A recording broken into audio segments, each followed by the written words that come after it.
அகிலம் நியூஸ் ஊடக நண்பர்களுக்கு வணக்கம். நீங்கள் இணைந்திருப்பது அகிலம் நியூஸின் இன்றைய நாளுக்கான தலைப்புச் செய்திகளுடன். நாட்டில் பேரளவை ஏற்படுத்திய டிட்வா புயல் காரணமாக தடைபட்டிருந்த வடக்கு வயல் மார்க்கத்தின் ரயில் போக்குவரத்து சேவைகள் இன்று முதல் மீண்டும் ஆரம்பிக்கப்பட உள்ளன. அத்துடன் சித்திரை புத்தாண்டு காலப்பகுதியை முன்னிட்டு பொதுமக்களின் வசதிக்காக பல மேலதிக ரயில்கள் சேவையில் ஈடுபடுத்தப்பட உள்ளதாக இலங்கை ரயில்வே திணைக்களம் அறிவித்துள்ளது. புத்தாண்டு காலத்தில் இலங்கை ரயில்வே திணைக்களத்தில் இந்த அறிவிப்பு வடக்கு மக்களுக்கு பெரும் மகிழ்ச்சியை ஏற்படுத்தியுள்ளது. அரச மருத்துவ அதிகாரிகள் சங்கம் இன்று காலை 8 மணி முதல் நாடளாவிய ரீதியில் வேலை நிறுத்த போராட்டத்தை முன்னெடுக்க தீர்மானித்துள்ளது.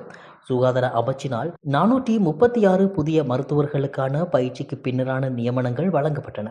இந்த நியமனங்கள் வழங்கப்பட்ட முறையில் பெரும் முறைகேடுகள் மற்றும் குளறுபடிகள் இருப்பதாக மருத்துவ அதிகாரிகள் சங்கம் குற்றம் சாட்டியுள்ளது.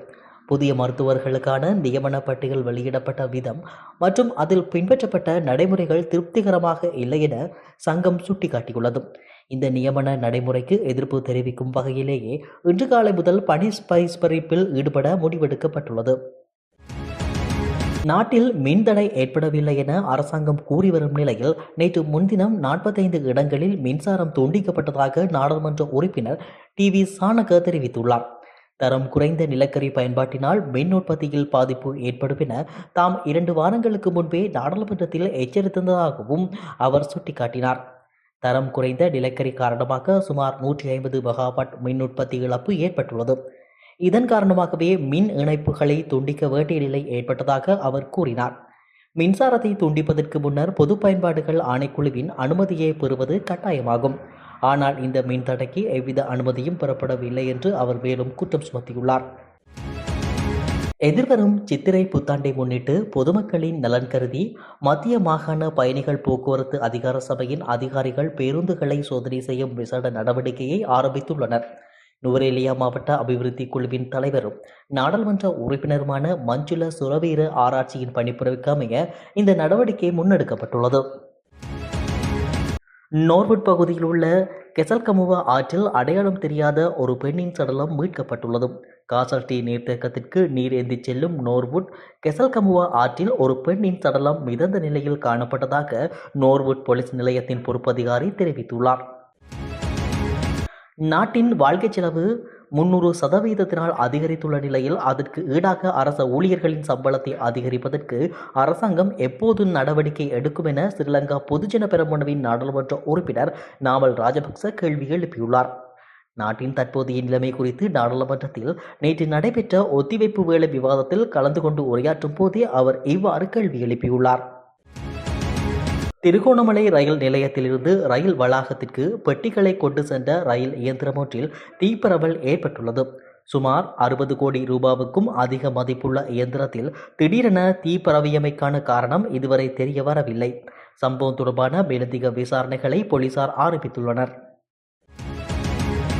நாட்டில் பல மாகாணங்களில் இன்று மனித உடலால் உணரப்படும் வெப்பத்தின் அளவு அதிகரிக்கக்கூடும் என வளிமண்டலவியல் திணைக்களம் தெரிவித்துள்ளது. மேல் சப்ரகமுவ தெற்கு கிழக்கு வடமேல் வடக்கு மற்றும் வடமத்திய மாகாணங்களுடன் மொனராகல மாவட்டத்தின் சில பகுதிகளில் வெப்பச்சுட்டன் உயர்வடையக்கூடும். இதேவேளை இன்று நண்பகல் 12:12 அளவில் சிலாபம் பெங்கிரிய ஹெல்மெல்லவ பண்டுவஸ் நுவர கொகரல்ல கவுடுபெலல்ல கோப்பாவளி மற்றும் கிரான்குளம் ஆகிய பிரதேசங்களுக்கு மேலாக சூரியன் உச்சம் கொடுக்க உள்ளது. எனவே வெப்பத்தினால் ஏற்படும் உடல் பிரச்சனைகளை சரி செய்ய போதியளவு தண்ணீர் குடிப்பதோடு வெளியில் செல்வதை முடியுமான அளவு குறைத்துக் கொள்வது அவசியம் எனவும் மக்களுக்கு அறிவுறுத்தப்பட்டுள்ளது. NDB வங்கியின் உட்புற நிதி மோசடி தொடர்பாக அந்த வங்கியின் முகாமையாளர் ஒருவர் உட்பட பலர் அதிரடியாக கைது செய்யப்பட்டுள்ளதாக போலீஸ் ஊடகப் பிரிவு தெரிவித்துள்ளது. அத்துடன் கைது செய்யப்பட்ட சந்தேக நபர்கள் மேலதிக விசாரணைக்காக குற்றப்புலனாய்வு திணைக்களத்திடம் ஒப்படைக்கப்பட்டுள்ளதாக போலீஸ் ஊடகப் பிரிவு தெரிவித்துள்ளது.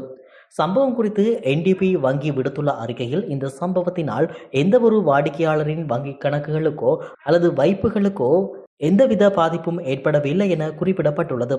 வங்கியின் அனைத்து சேவைகளும் வழமை போல் தடையின்றி முன்னெடுக்கப்படுகின்றன. வங்கியின் குறிப்பிட்ட ஒரு செயல்பாட்டு பிரிவுக்குள் மாத்திரம் மட்டுப்படுத்தப்பட்டிருந்த இந்த மோசடியுடன் தொடர்புடைய ஊழியர்கள் அடையாளம் காணப்பட்டு அவர்கள் உடனடியாக பணியிலிருந்து தற்காலிகமாக நீக்கப்பட்டுள்ளனர். அத்துடன் சாட்சியங்கள் மற்றும் அறிக்கைகள் பாதுகாப்பாக வைக்கப்பட்டுள்ளன. 2026ஆம் ஆண்டின் 2ஆம் காலாண்டுக்கான மின்சார கட்டணத்தை மேலும் 15 வீதத்தால் அதிகரிக்குமாறு தேசிய கட்டமைப்பு தனியார் நிறுவனம் கோரிக்கை விடுத்துள்ளது. ஏற்கனவே 10 வீத கட்டண அதிகரிப்பு நடைமுறைப்படுத்தப்பட்டுள்ள நிலையில் மேலும் இக்கோரிக்கை முன்வைக்கப்பட்டுள்ளது. கண்டி புசல்லாவை வீதியின் இரட்டை பாதை பகுதியில் இன்று பிற்பகல் இடம்பெற்ற வாகன விபத்தில் 2 பேர் காயமடைந்துள்ளனர். கார் ஒன்று வீதிக்கு அருகாமையில் நிறுத்தப்பட்டிருந்த முச்சக்கர வண்டியில் மோதுண்டதில் இந்த விபத்து இடம்பெற்றுள்ளது. சம்பவத்தில் காயமடைந்த 2 பேர் வகுவப்பிட்டிய வைத்தியசாலையில் அனுமதிக்கப்பட்டுள்ளனர். காரின் சாரதிக்கு ஏற்பட்ட நித்திரை மயக்கம் காரணமாகவே இந்த விபத்து நேர்ந்துள்ளது. சம்பவம் தொடர்பான மேலதிக விசாரணைகளை போலீசார் முன்னெடுத்து வருகின்றனர். மர்தன் கடவல கொல்லக்குட்டிகம பகுதியில் கட்டுமான பணி நடைபெற்றுக் கொண்டிருந்த வீட்டில் பாதுகாப்பற்ற நீர்க்குழி ஒன்றில் விழுந்ததில் 6 வயது சிறுவன் நேற்று இரவு உயிரிழந்ததாக போலீசார் தெரிவித்துள்ளனர். குறித்த சிறுவன் தனது 2 சகோதரர்கள் மற்றும் சில நண்பர்களுடன் குறித்த வீட்டுக்கரையில் புறாக்களை பிடிக்க சென்றபோது அவ்விடத்தில் நீரால் நிரப்பப்பட்ட மூடப்படாத 7 அடி ஆழமுள்ள குழியில் சிறுவன் விழுந்துள்ளதாக முதற்கட்ட விசாரணையில் தெரிய வந்துள்ளது. சம்பவம் தொடர்பான மேலதிக விசாரணைகளை போலீசார் மேற்கொண்டு வருகின்றனர்.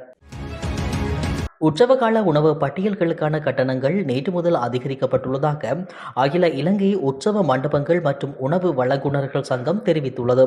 நேற்று நடைபெற்ற ஊடகவியலாளர் சந்திப்பில் கலந்து கொண்டு கருத்து வெளியிட்ட அந்த சங்கத்தின் தலைவர் அகில ஜெயரத்ன இதனை அறிவித்துள்ளார். திருகோணமலை பூநகர் கிராமத்தில் உள்ள மரமொன்றின் கீழ் இருந்து ஆயுதங்கள் மீட்கப்பட்டுள்ளதாக ஈச்சிலம்பற்று போலீசார் தெரிவித்துள்ளனர். குறித்த மீட்பு நடவடிக்கையானது நேற்று மேற்கொள்ளப்பட்டுள்ளது. இதன்போது துப்பாக்கி ரவைகள் 694, 61 ரக மோட்டார் குண்டுகள் 4, மோட்டார் பியூஸ் 2, மோட்டார் குண்டு சார்ஜர் 6, RPG குண்டு 1 என்பனவும் மீட்கப்பட்டுள்ளன. லெபனான் மீதான இஸ்ரேலின் தாக்குதல்களை தொடர்ந்து பிராந்திய பதற்றம் அபாயகரமாக அதிகரித்துள்ளதால் ஹோர்முஸ் நீரிணையை மறு அறிவிப்பு வரும் வரை மூடுவதாக தெஹ்ரான் அறிவித்துள்ளது. அதேபோல் லெபனான் மீதான தாக்குதல் நீடித்தால் போர் நிறுத்த ஒப்பந்தத்தில் இருந்து விலக வேண்டிய நிலை வரலாம் எனவும் ஈரான் அறிவித்துள்ளது. கடந்த 24 மணி நேரத்தினுள் இஸ்ரேல் நடத்திய தாக்குதலில் லெபனானில் 300 பேருக்கும் மேற்பட்டோர் உயிரிழந்துள்ளனர். இத்துடன் அகில நியூஸின் இன்றைய நாளுக்கான தலைப்புச் செய்திகள் நிறைவடைகின்றன. இதுபோன்ற செய்திகளை உடனுக்குடன் பெற்றுக்கொள்ள தொடர்ந்தும் அகிலம் நியூஸுடன் இணைந்திருங்கள். வணக்கம்.